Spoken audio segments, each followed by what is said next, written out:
안녕하세요. 정몽순 모사입니다. 오늘은 어제 날짜로 바뀐 근로기준법과 관련된 법 변경 사항에 대해서 말씀드리겠습니다. 굉장히 큰 변화가 왔습니다.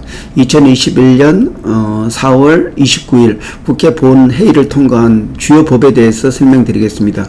우선은 노동위원회의 어떤 집행력을 강화했습니다. 기존에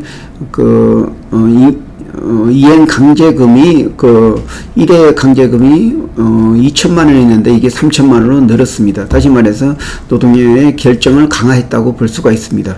그리고 또 노동위원회에서 또 새롭게 제도적으로 도입된 게 남녀고용평등법에 기재된 성차별 또는 성희롱에 대한 구제 기관으로서 노동위원회가 도입이 됐습니다. 특히 성차별 같은 경우 근로자가 성차별을 받았다고 하게 되면은 구제를 기존에는 노동부하고 법원에서만 할 수 있는데 노동위원회에서도 판단을 하게 됐습니다.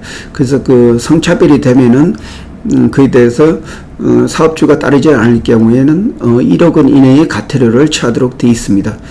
그리고 이 성차별이라는 건 직접적 차별과 간접적 차별이 있는데, 직접적 차별은 채용이나 아니면 성질이나 교육이나 또 퇴직 이런 부분에서 여자라는 이유로 또 다른 성의 이유로 차별해서는 안 된다, 이런 규정이고, 간접적 차별은 어느 특정 성이 다른 성에 비해서 월등히 많다든지 또는 어느 성을 특별히 우대한다든지 이렇게 되면은 이것은 또 간접적 성차별이 되겠습니다. 사실 우리나라에서는 이 성차별에 대한 구제 그게 어렵기 때문에 사실 많이 인용이 안 됐는데 노동위원회에서 도입됐기 때문에 앞으로 많은 다툼이 예상됩니다. 그리고 또 성희롱 사건에 대해서 주로 노동부에서 사업주가 자체적으로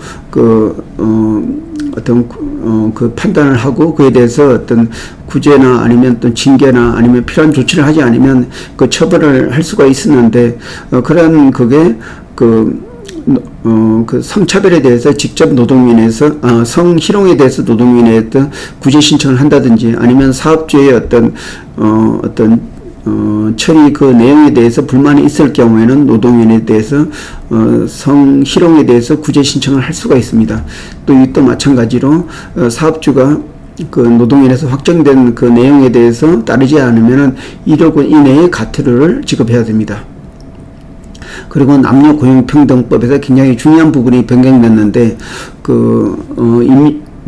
육아휴직에 있어서 반드시 아이가 출산되고 그에 대해서 출산휴가를 갔다 온 다음에 필요하면은 아이 돌보기 위해서 육아휴직을 갔는데, 이번에 법 변경된 거는 어떤 노산이나 아니면 사산의 위험이 있을 때 육아휴직을 미리 땡겨서 사용할 수 있는 제도가 도입됐습니다. 따라서 이게 임신하게 되면 출산도 하기 전에 바로 육아휴직을 신청해서 갈 수가 있습니다. 육아휴직은 1년까지 사용할 수 있기 때문에 앞으로 굉장히 여성 보호에 대해서 굉장히 많은 기여를 할 것이라고 생각됩니다. 그리고 근로기준법에서 가장 큰 변화가 있었던 게 임금명세서를 서면이나 아니면 전자문서로 발급하는 겁니다. 임금 지급 시마다 임금의 구성 항목, 계산 방법, 기타 임금에 대한 내용을 임금 명세서로 지급하도록 되어 있습니다. 이와 같은 법이 있고, 그 외에도 산업안전보건법,